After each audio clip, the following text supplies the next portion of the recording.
That's awesome, though. That should be in like a 200 level film studies class. No, it shouldn't. It should, though. No, it shouldn't. I'll tell you where it should be. In Matthew McConaughey's new Lincoln commercial.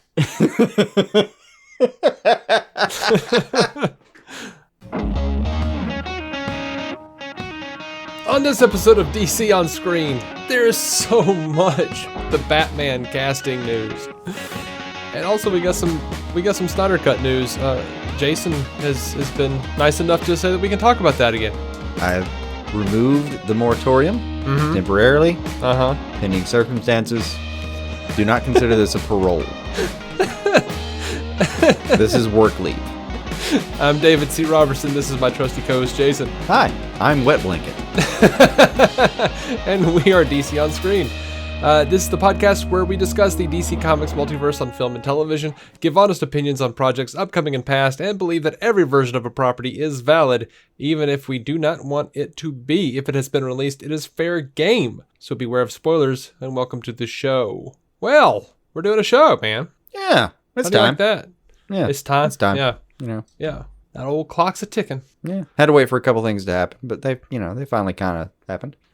What things? Anything. Oh, yeah. Well, there was that. It's been slow news the last 6 or 8 weeks. Well, I mean, this is only it's been a week since we did our last episode. It's not like, I know. It's been some crazy amount of time. It's not like a big gap for us. I'm just saying it's been slow in the news recently. It has a little bit, but then it just blew up this week. Yeah, there was a lot.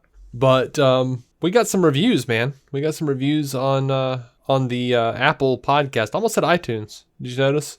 Yeah, we're all adjusting. I know. It's just weird. End of an era. We got some reviews. We got a 5-star review from Anglo the Saxon. I love that name. Mm-hmm. Fantastic. They give us Anglo gives us 5 stars. Says the best around. No one ever gonna keep them down. Hands down. 100%. The best podcast of its kind. Better than a suicidal cast of squads. Far beyond the fat men. And better than ists of nerds. Well played so far. About DC on Screen, I have overheard Aquaman say, "My men!" Nice. Jack Napier was quoted as, "You are my number one guys." Oliver Queen says, "They have failed this city." Damn straight. Only It's ourselves. Yeah, repeatedly. In perpetuity. Yeah. "It's the only podcast I listen to when I go for a run," said CSI Tech Barry Allen. Oh, beautiful. Clark Kent's review in the Daily Planet reads, "They are going to blow up like Krypton." And strangely, when asked, the Dark Knight simply replied, "I am Batman." Beautiful. Stuck the landing on those references. Good job. Absolutely. Listening to DC on Screen is as close to talking about the subject matter with my buddies as it gets. You could easily crack open a cold one and feel like you were a part of the conversation. It is the best podcast of its kind. I've said it twice now, and I will say it again. It is the best podcast of its kind. Subscribe. That's awesome.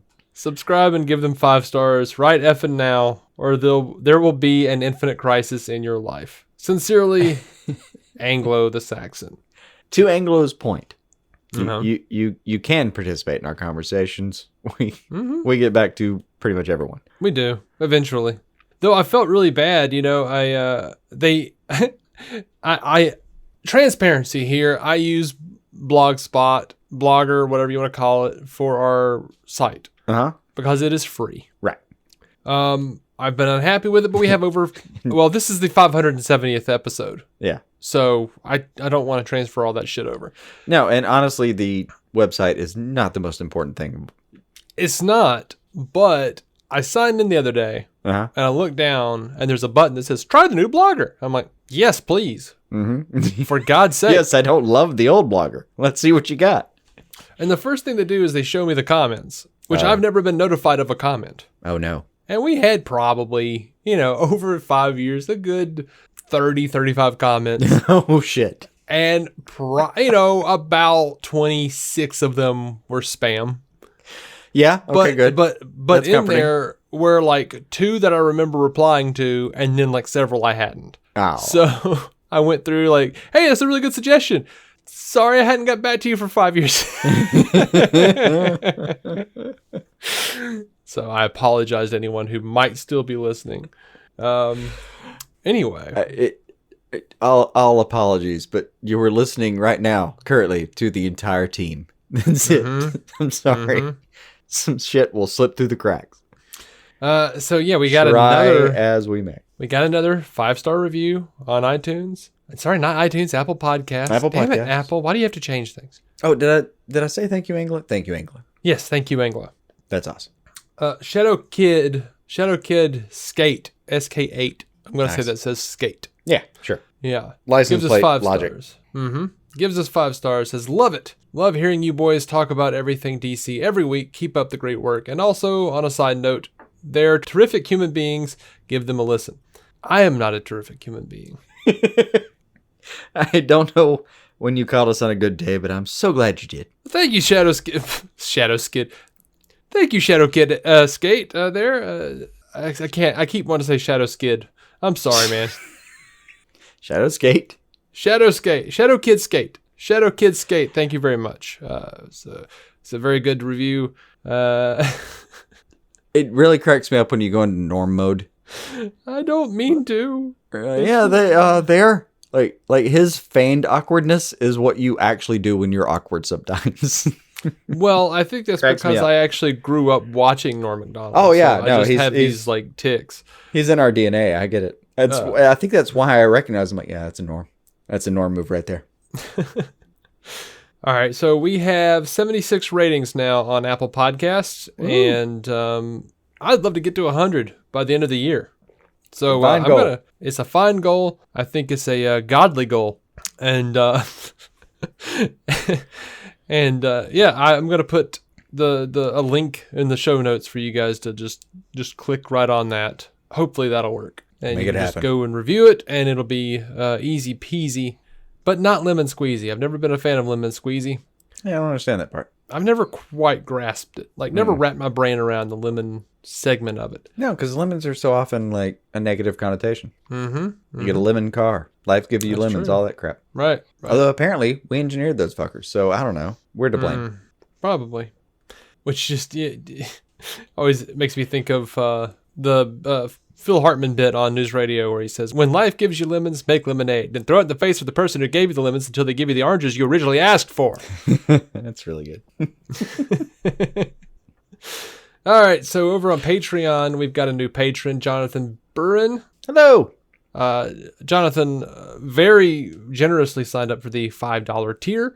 And lucky for Jonathan, we just recorded like 3 new warm-ups. So...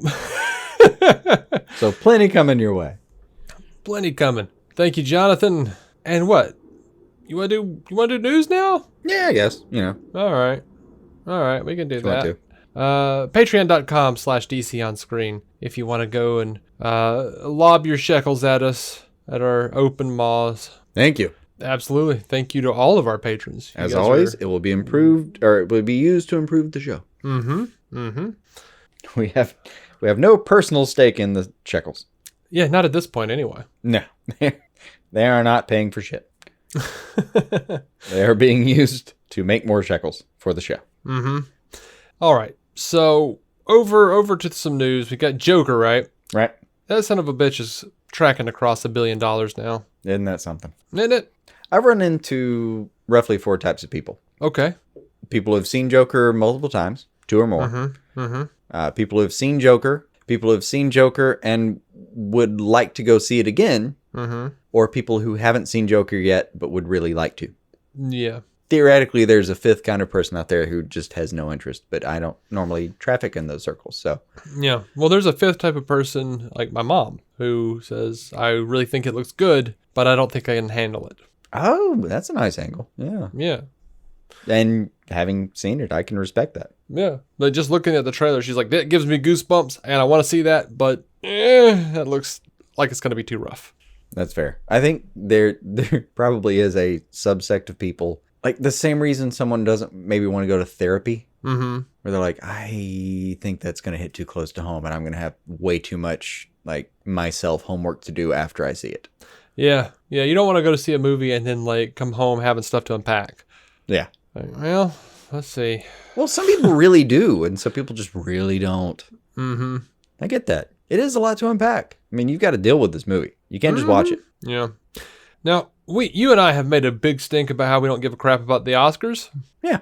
But it's it's a thing. Warner Brothers is pushing heavily pushing this for Oscars this year. They're pushing Joaquin Phoenix for Best Actor. They're Robert De Niro, Zazie Beetz, and Francis Conroy for Best Supporting Actor / Actress. The entire cast for Best Ensemble. They're looking for a Best Picture nom for the movie, the Best Adapted Screenplay, Best Director for Todd Phillips. They're also pushing for Best Cinematography, Best Costume Design, Best Film Editing, Best Visual Effects, Best Sound Editing, and Best Sound Mixing. They ain't playing, man. No, there are a few of those where I'm like, I don't know if that's like Best Adaptation. I'm not sure it's an adaptation from anything that's so specific that it should be called an adaptation. It's kind of it's adapted from previous material. It's adapted from like 70 years of that character's. I mean, it's an adaptation for sure, but I'm not like, for me, the best adaptation category is like Pride and Prejudice, or something like that. Still counts. I guess it still counts. I'm not disagreeing with most of those. Like, it's a fantastic film, but I also, the other stuff they might have seen, like, I don't have time anymore. There's too many things that we watch to do this. I don't know about other stuff anymore. Yeah. I have to like carve out time to go do, the landmarks that the other humans are doing. And, God knows, man, we enjoy them, but those damn DC shows, they're like gray hairs. Yeah, dude, the pluck CW one alone, and cancel it, and 3 more pop up in its place. Yeah, the CW alone takes up a lot of my time.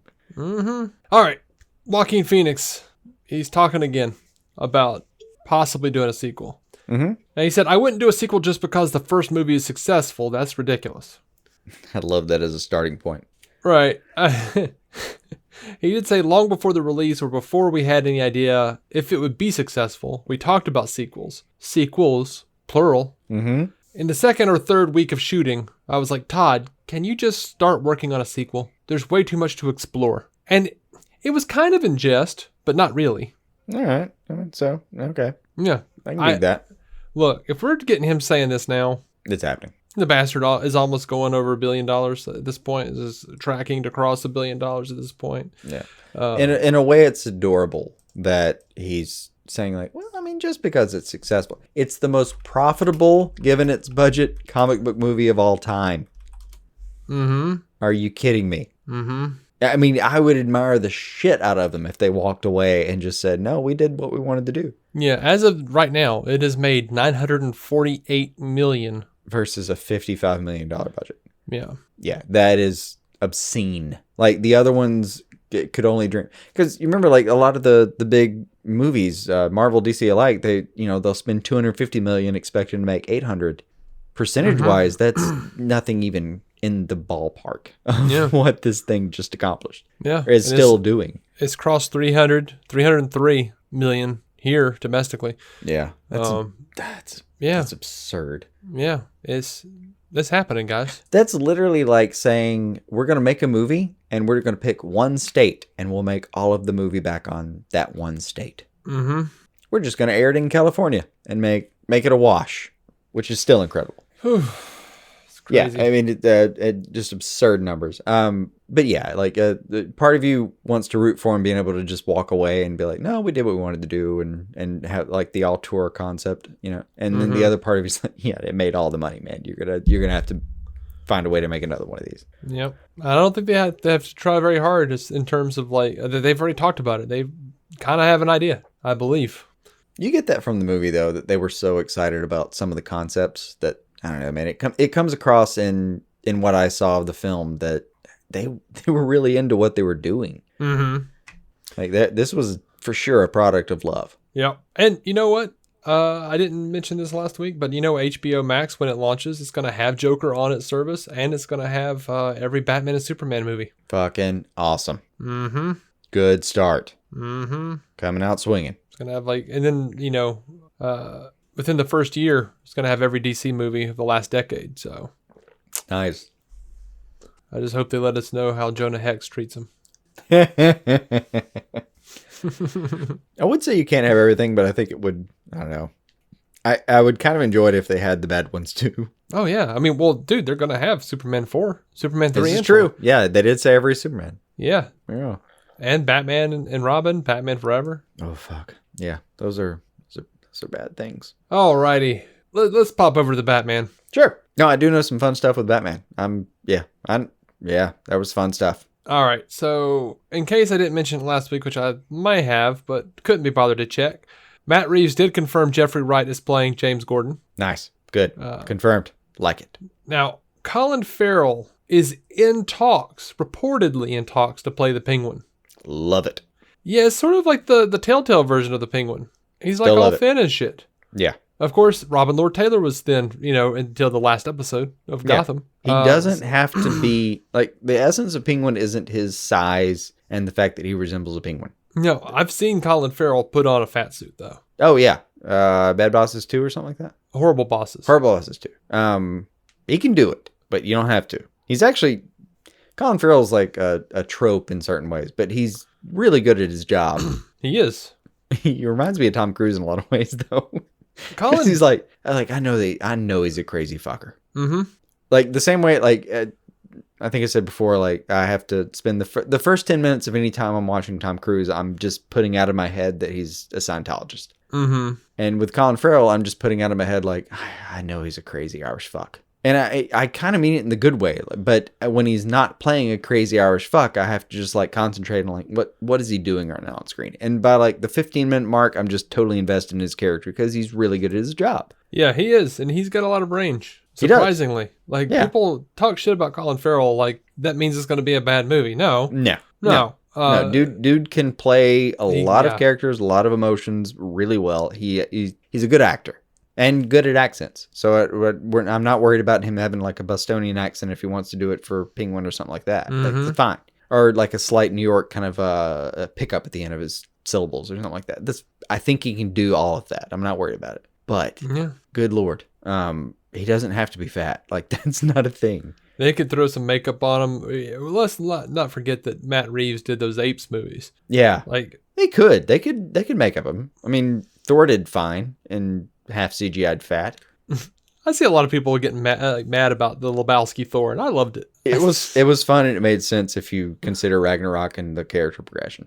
Mm-hmm. But like Farrell, if he's skinny Farrell, fine. If he's fat Farrell, okay. Either way, the essence of Penguin to me is a shady business dude with way more ties to the mob than he would admit openly. Short of being interrogated by Batman. Mm-hmm. Like if a politician tried to ask him about his activities, I'm in exports, whatever. Like Penguin's the kind of guy that, to me, like would stand in front of the DA of Gotham, whoever it is, Harvey or whoever, and just lie to his face openly with that little like half truths, Yeah. And then go back to his iceberg lounge, enjoy the atmosphere, and make fucking shady dealings of 600 pounds crates of fucking arms deals going out to God knows who, because he didn't give a shit. He's just trying to make money. And like that makes sense. Like that's my Penguin. Mm-hmm. I wouldn't mind a couple gadgets. I think it was Ryan Hulsman that said he wanted Colin Farrell to have the umbrella with the machine gun on it, and I agree. Mm-hmm. I agree. At the very least, I want him to have a cane, preferably an umbrella. I want there to be a weaponized umbrella. That's really my hope. All right. So, importantly, it is just reportedly in talks. A lot of people are saying, like, he's been cast. We don't know that. I will give him this, though. A lot of the in talks for this movie so far, once it's really been, like, the last few months since it's been really going, have kind of come through. Oh, yeah. That's why we're going to talk about all of these supposedly in talks. Shoot. All right. Out of an umbrella. Andy Serkis is in talks to play Alfred. Yes, please. I thought if anyone, he would play Penguin. I'm good with Alfred, though. No, I'm good with Alfred. But how do you have Andy Serkis and not have a badass Alfred? That's what I'm saying. I said before, like, this is going to be of the ass-whooping variety of Penguin. Of Alfred. And yes, like, you can't have him on screen and not have him punch a guy. Right. You just can't. That's not holy. That's right. Dude needs to get some wet work done. Now, a number of sites, none of great reputation, I would say. Of ill repute. Right. A number of sites of somewhat ill repute have said that Matthew McConaughey is in talks to play Two-Face. Bullshit. You think that's bullshit? It just sounds like bullshit. I wouldn't mind it at all. Because they're also reporting that John David Washington is also being considered for the part. I have no idea who that is. Who is that? Me either. Honestly. I don't know. I don't know who that is. I'm going to find out. I'm going to look him up too. We'll race. All right. I need to see his face as well, or I will not know who the hell you're talking about. John David Washington. If that's true, they're very split. Yeah, it's a very different person. Oh, wait. American actor, former running back, played at Morehouse College. Ron Stallworth on Black Klansman, Lieutenant Kelly, The Old Man and the Gun. Okay, Black Klansman was a pretty well-received movie that I haven't seen that I would like to have seen. Mm-hmm. So apparently the guy has some clout, even to have been cast in that movie. Not bad. In shape, I'll be honest, his football resume it's pretty weak. But still... That's why he's acting now, Jason. I know. But still, dude's probably in shape. I mean, I have no problem with it outside of... Oh, dude, he was literally born a few hours before I was. Weird. Yeah. Born on July 28th, 1984. I was born on the 29th and was expected the 28th. Oh, fuck, I'm old. Look at the life comparisons. Right? He's being considered for a part in a DC movie. You sit at home and record conversations about DC movies. So we're basically the same person, is what you're saying. Basically the same person. And I briefly played football in Little League. Uh-huh. And went to college. I mean, I feel like I've hung out with him. You probably have. Driven through St. Louis, where he was an undrafted free agent for the Rams when they were based there. Uh-huh. Which isn't a thing anymore. Oh, gosh.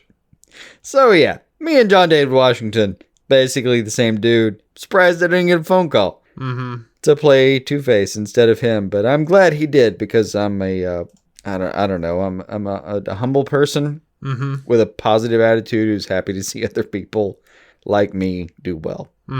That's how we're going to play this. Because I also have pictures of me and Denzel Washington that I just don't talk about. Right. Because that would be kind of gauche. Well, you know, I'm sorry for John David Washington. Like, this guy has a way better life than I do. For John David Washington, I feel bad. But I do hope it's Matthew McConaughey. Because I would love it for the Batmobile to be a Lincoln.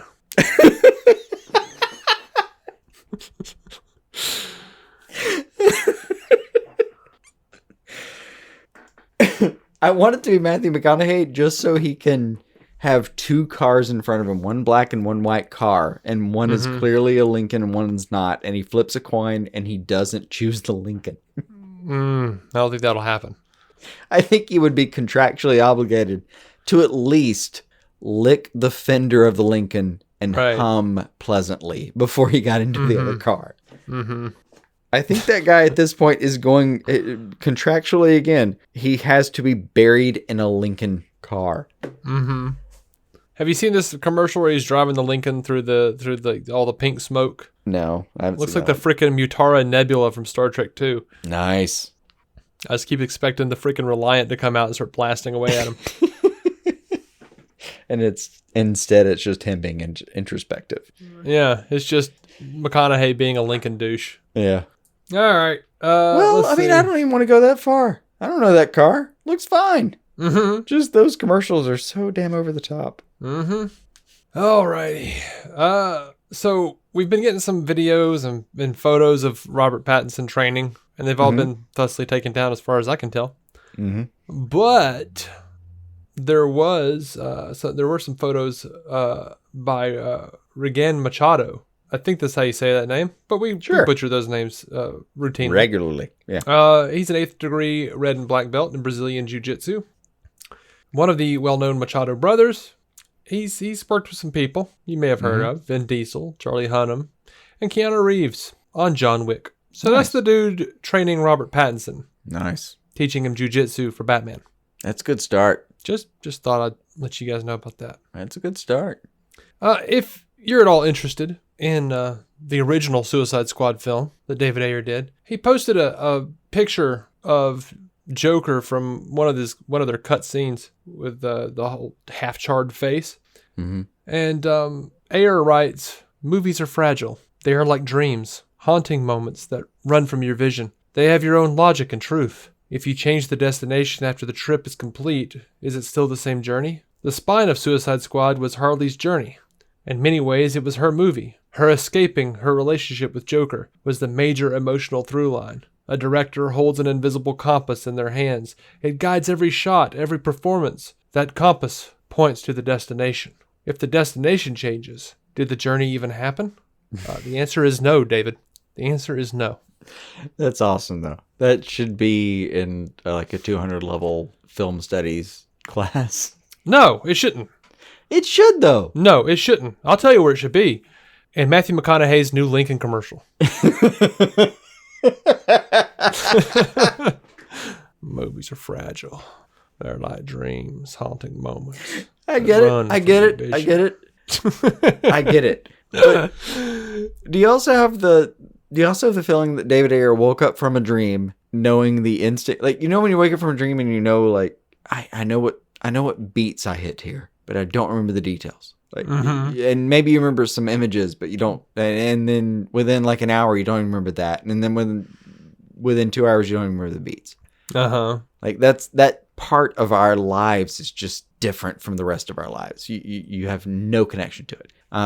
It only certain things stay with you, and they almost seem like traumatic or dramatic in some way. And it makes sense, though, that in some way he would justify, like, no, this is a tangent we went on. We had a plan, we had an idea, and then the compass changed. Like the WB execs said, no, we want to do this now, and my dream went away and it was forgotten.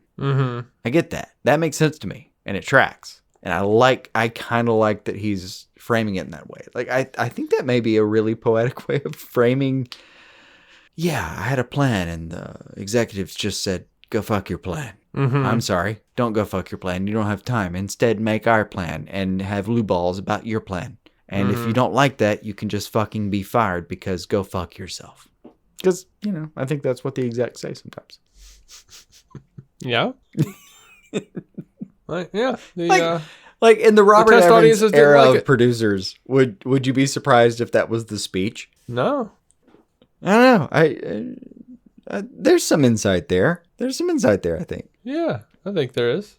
I'm not saying there isn't. I'm just saying it needs to be in a Lincoln commercial. Word for word, I would have bought it if it was just in a Lincoln commercial that way. I agree.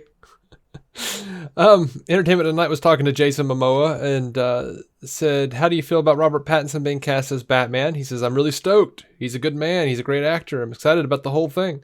They said, will we ever get to see the three of you in a movie all together? Talking about Zoe Kravitz and Pattinson and Momoa, because Zoe is his stepdaughter. He says, I mean, it'd be awesome, but I don't think it's going that way. Let's just let them do their thing and I'll do my thing. Right. So that's pretty telling. Right. He also explained that Aquaman 2 is probably a year plus away. He says, I don't have a set date on that, unfortunately. No. I mean, it's happening, but... It's happening. All right, let's get over to Justice League. You ready for it, man? You ready to be the wet blanket? Wet blanket it up? I don't want to say the phrase, make me damp. Oh, I prefer moist. Moist? I'm rooting for you, man. I really am. Make this work for me. Convince me. I don't have any special convincing powers or anything. I've said recently, and I have done some things that are can speak to it, but I miss having a sense of wonder. I would like to. I mean, I really am. I'm rooting for you. All right. Well, this first bit of news, it's not really news. It's just funny to me. Okay. Which is, more important than any other kind of news, as far as I'm concerned, on this show. Naturally. Jesse Eisenberg was was asked about the Snyder Cut. And he says, why not? He says, I have no idea. I don't understand.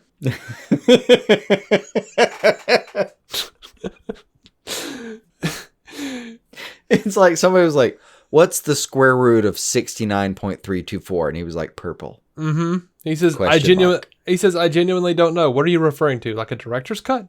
And they explained it to him. He said, oh, Justice League. Gotcha. I have no idea. No clue. Zero. I think I was in some other scenes too, but I guess they're not in the movie. So they turned it into, what do they call it? A post-credits scene? Yeah. He says, I have no idea. I wasn't really around for the process. I know some of the stuff they were doing was amazing.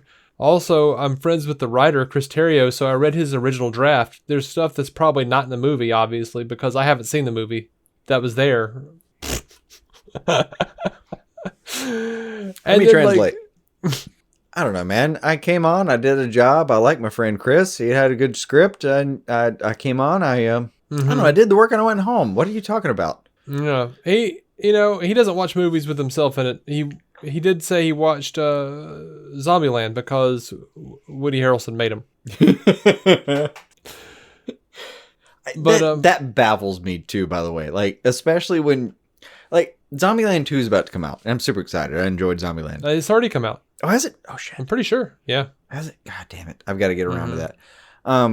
I've seen the trailer. I'm happy. I know it's the original cast. I'm super excited about Zombieland 2. Mm-hmm. But yeah, it would baffle me to go to work as an actor not having seen the final product of the thing you did and do a sequel to it. That blows my mind. Mm-hmm. I can't even imagine it. I don't know. So yeah, the guy wound up explaining it to him and kind of explained the facial hair thing with Henry Cavill, and how that kind of went bad.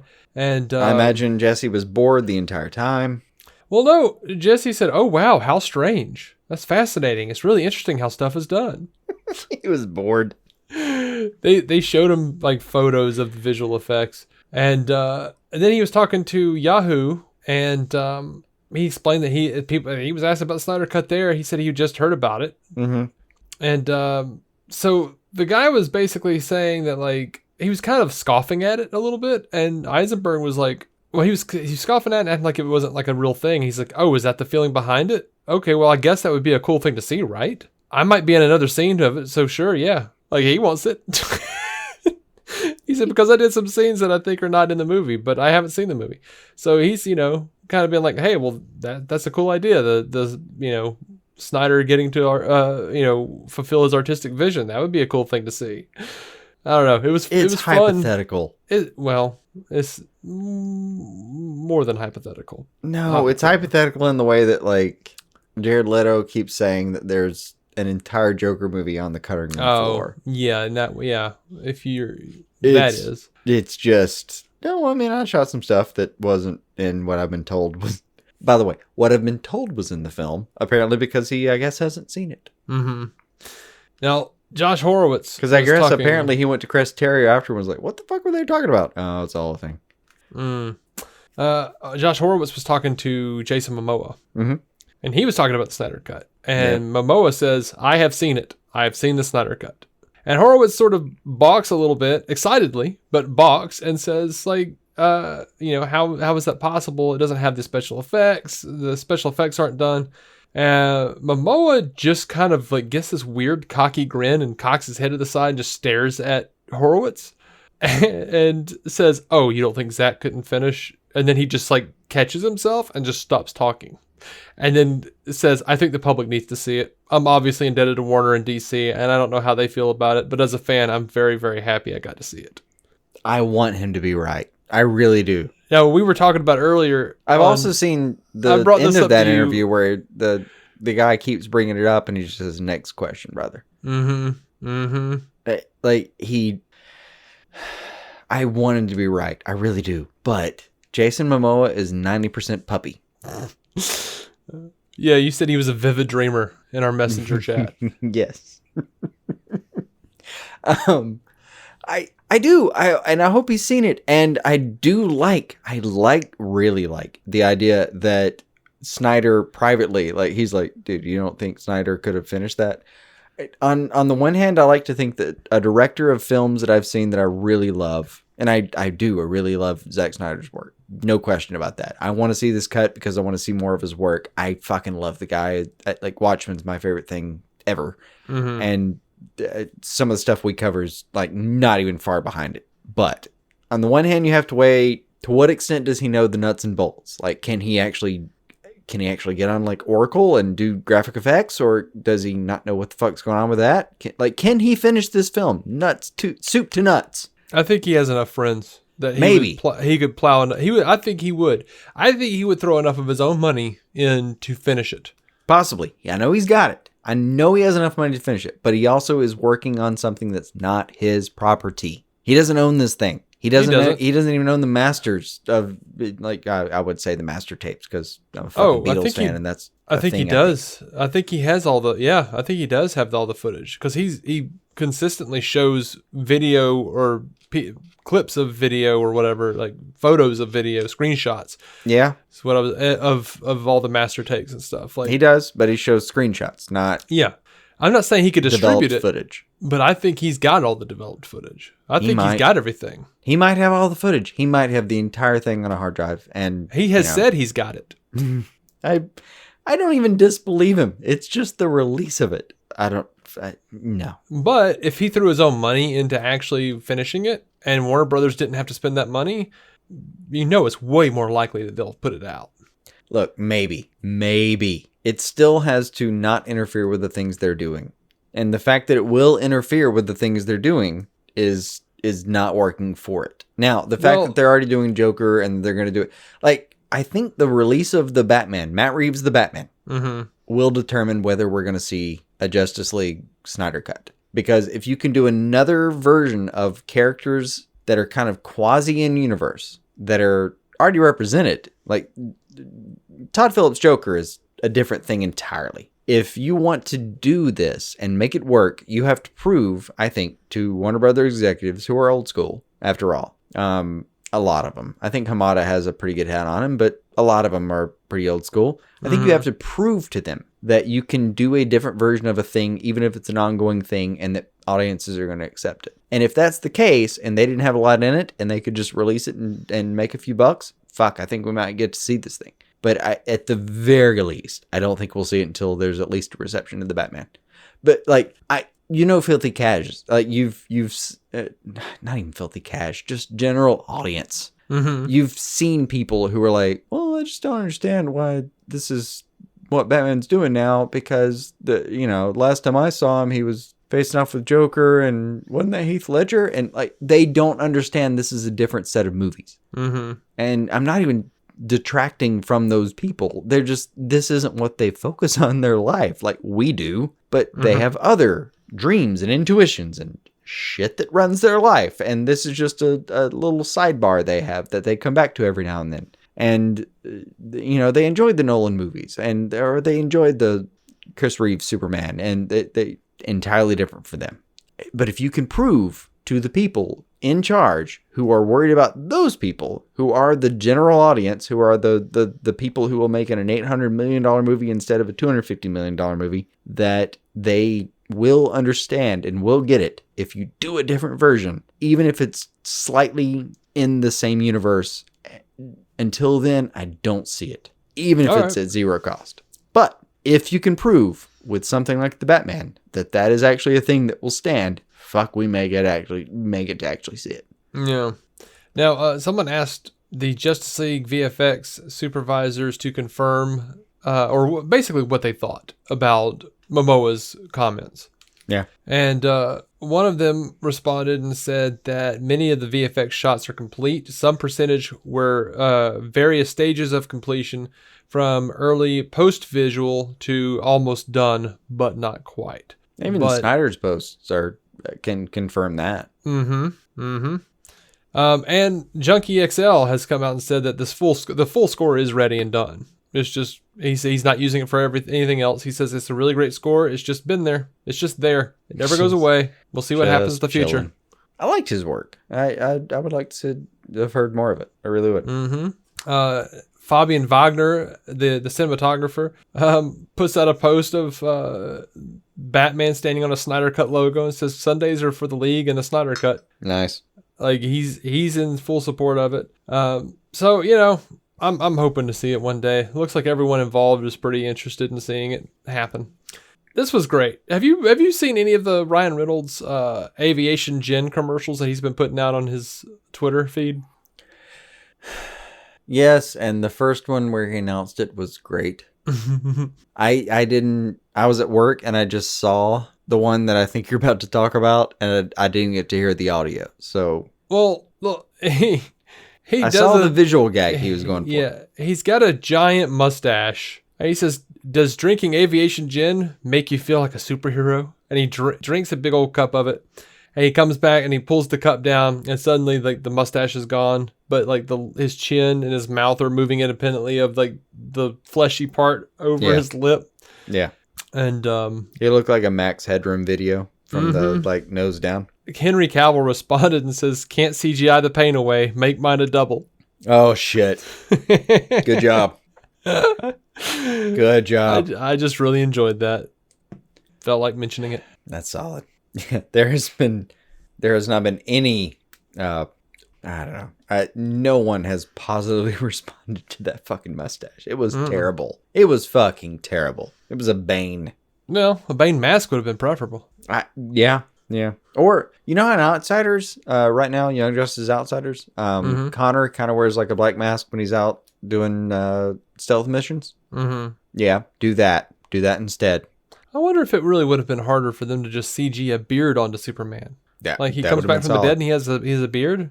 It also all right. Here's the it wouldn't have mattered.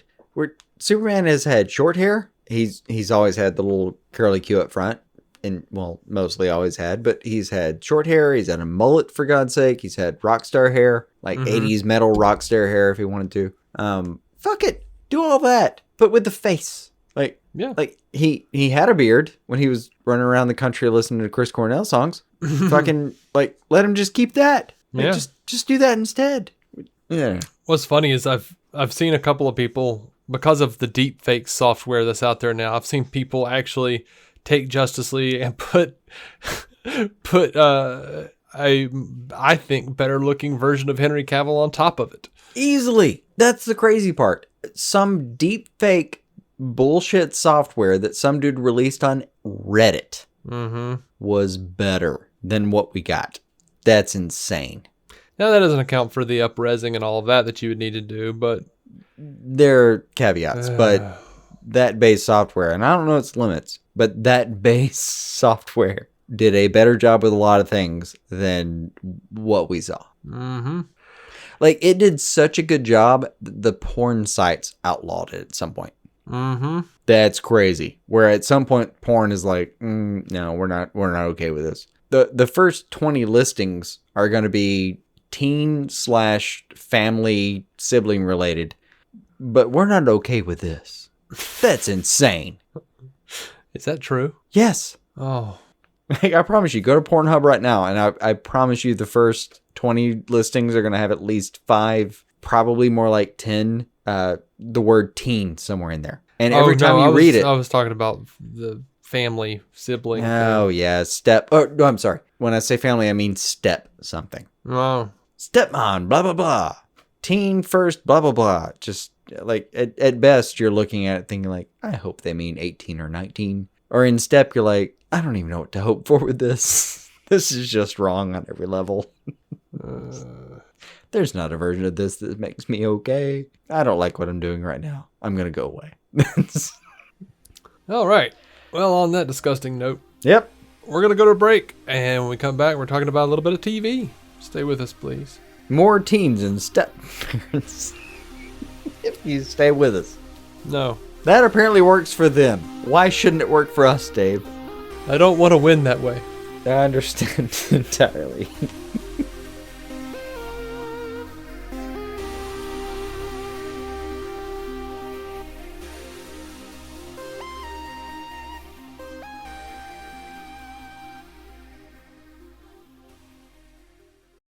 Are you struggling to conceive? You have options, and at Piedmont Reproductive Endocrinology Group, we'll make sure you have the guidance and support you need. PREG is known for individualized fertility care that's unique to every patient. We take the time to provide a reassuring and empowering experience because we believe that you deserve nothing less. Let us help you on your journey to parenthood. Visit us at pregonline.com to learn more. Get the guidance and support you need at Piedmont Reproductive Endocrinology Group.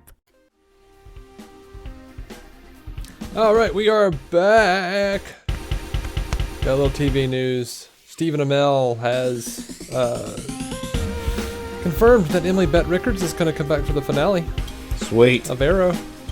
And that was a hope.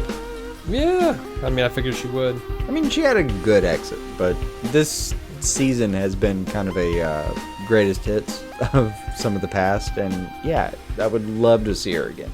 Yeah, and Mark Guggenheim even responded to that and says that we'll be finding out about more old friends returning in the coming weeks. Ooh. Arrow's kind of killing it this year. Yeah. So far. So far, great.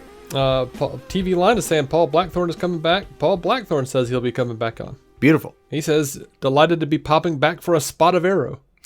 You British fuck. Okay. Yeah. Happy to see you, though.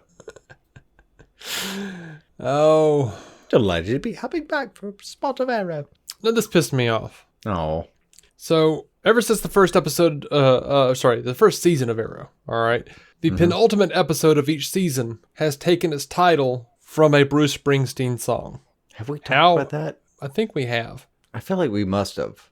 However, this year will be different because the studio required them to make the title of the episode, since it's a backdoor pilot for a planned spinoff. They wanted it to be the title of the planned spinoff, which is why 809 is going to be called Green Arrow and the Canaries. And Guggenheim says, unfortunately, the studio required us to officially title the episode of the planned spinoff, thus demonstrating no respect for tradition. Therefore, I would appreciate it if we could all just agree that the real title of 809 is Living in the Future. Thank you all. That's awesome. It also makes a lot of sense in the sense that, like, I don't know Bruce Springsteen. I really don't know him very well. But I do know that he's a disaffected songwriter. Mm-hmm. And it makes a lot of sense that he would be disrespected in the last season. Mm-hmm. That part tracks with me. That being said, there you go. If you played one of his songs, I might notice because of his voice. Mm-hmm. I don't know. Maybe he's good. I have not had time. I'm not a big fan. I'm not either. I gave it a shot. Just never stuck to me.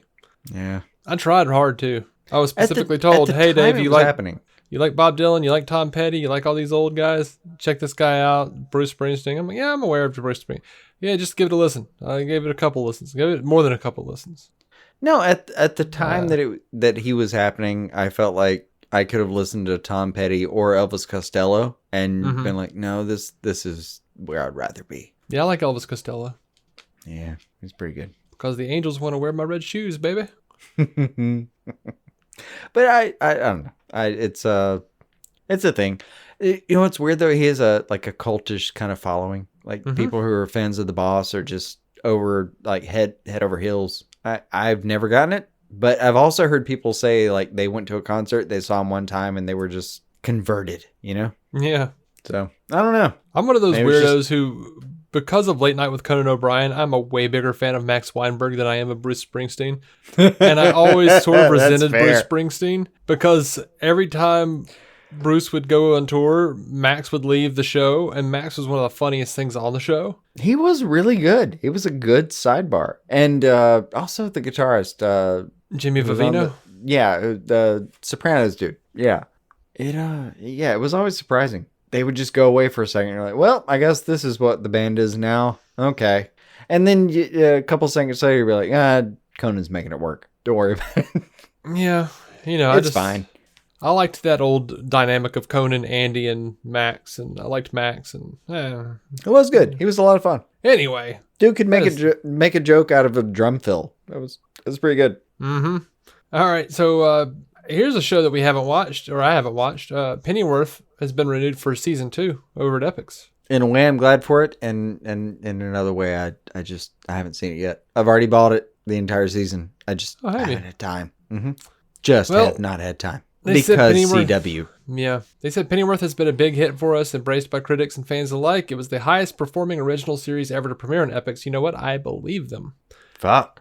More than doubling the viewership of the shows that came before it. Bruno Heller, Danny Cannon, and WB-TV have delivered a brilliant, must-watch series. Can't wait to work with this phenomenal cast and creative team on another exciting season. And I've heard nothing but good things about Pennyworth. No, honestly. I regret that I have not had time, but it has not happened. I'm really sorry. I've watched 5 minutes, and I enjoyed the 5 minutes, but that's it. I fully intend to get around to it, and I will. On to another show I haven't watched a single second of, but you have because you have a podcast about it. Watchmen. HBO's Watchmen. The music from Trent Reznor and Atticus Ross is officially available to stream. Thank Pretty God. much everywhere you can stream. I would buy vinyls of this. It's so good. I know. That's why I sent you the link. Yeah. Also, shameless plug. Who watched The Watchmen? I want to articulate who watched, because there's a who watches The Watchmen out there as well. But you and Matt Carroll of the MCU cast do a show together. Yep. So there's that, y'all. Go check that out. And well, if you've made it this far, I'm sorry I didn't talk about it earlier, but World's Finest True Believers. You check that show out. That's a good show, and I was on a recent episode. The most recent episode is Lisa from I Love That Movie, but the one before that, we talked about Superman for Tomorrow. So go listen. World's Finest True Believers. Anyway, Harley Quinn, the animated series. You know what? Coming up in a few weeks. Yeah, and they this reviewer Alex Zalbin over on Twitter decided to show us pieces of the embargo letter that DC Universe sent out for Harley Quinn.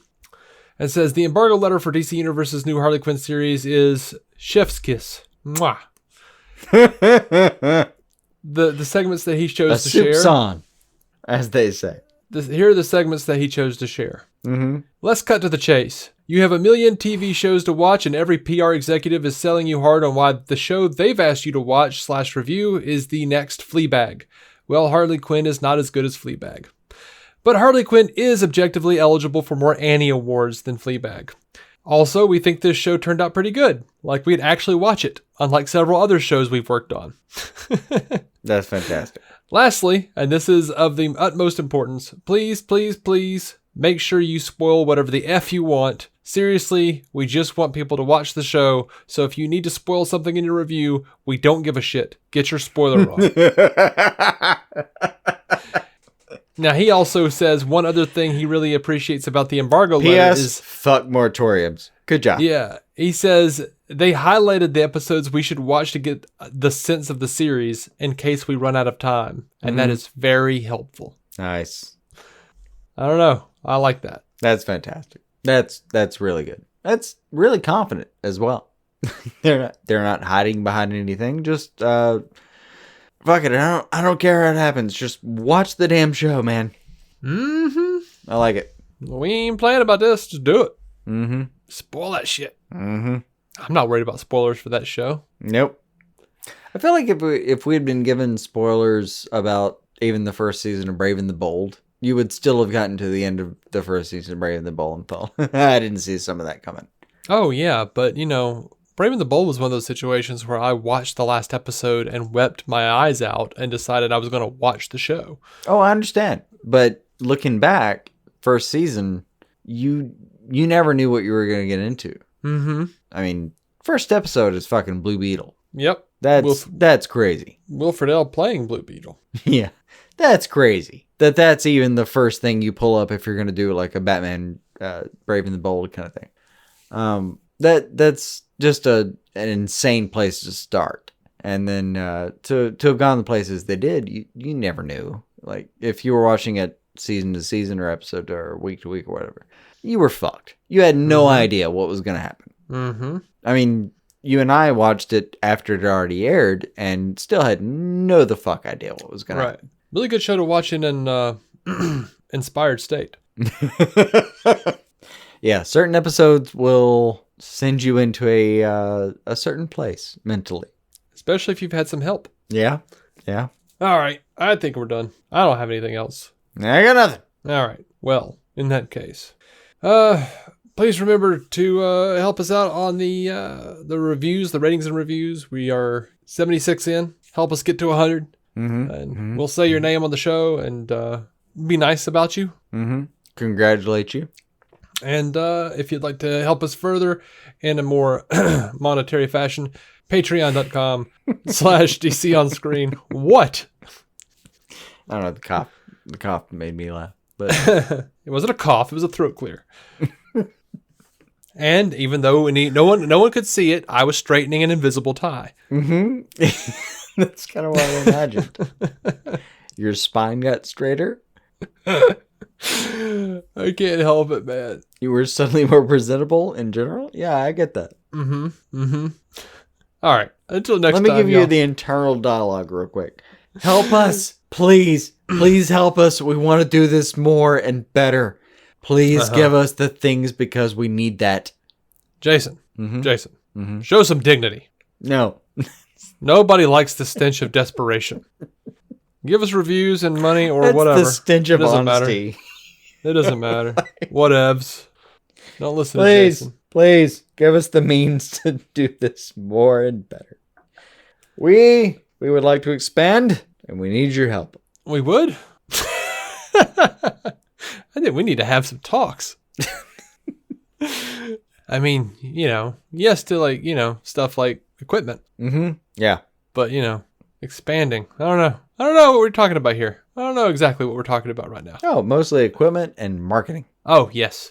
Yeah. And yes. That's the expansion. Yes. Yeah. My big goal is I want to have a DC on screen cookout. Yeah, I'm still looking forward to that. I still want to do that. Like a DC on screen barbecue. Let's fry up some corn cobs or something. Yep. Fry up some fish or some, I don't know. DC on screen fish fry. Come on down. Fish fry. Take your Lincoln. Take your stuff. Bring it on down. I'm a pork or pig. We're gonna make this happen. That's right. We're gonna go on down to the Piggly Wiggly, get us some buttermilk. I ain't about the pig wiggly. I know a guy. We're gonna get this for our guest the pig. No, man. Before it gets to the Piggly Wiggly, I know a guy. He got hog. We're gonna make it happen for that. Only the best for the DC on screen listeners. We ain't going to one of your guys. We're going down to the Piggly Wiggly. No, to the pig. My guy is an organic pigger. We're gonna go to him. We're gonna get some of his molasses. The only thing organic about that boy is he stuck that pig with his organic stick. We don't need his pig sticking knob aside. We're gonna make sure he works. We don't need to feed our listeners cream-filled pork.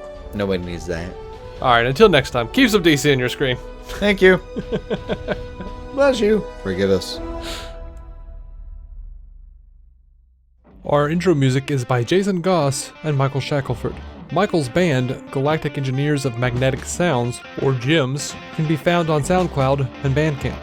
Visit DCOnScreen.com to find our Patreon, merch, contact information, and every episode of the show for free, including crossovers we've done with other podcasts. DC On Screen is a maladjusted production. For more from me and Jason, including sketch comedy, vlogs, parodies, and our improvised web series Hey Guy, visit maladjusted.tv.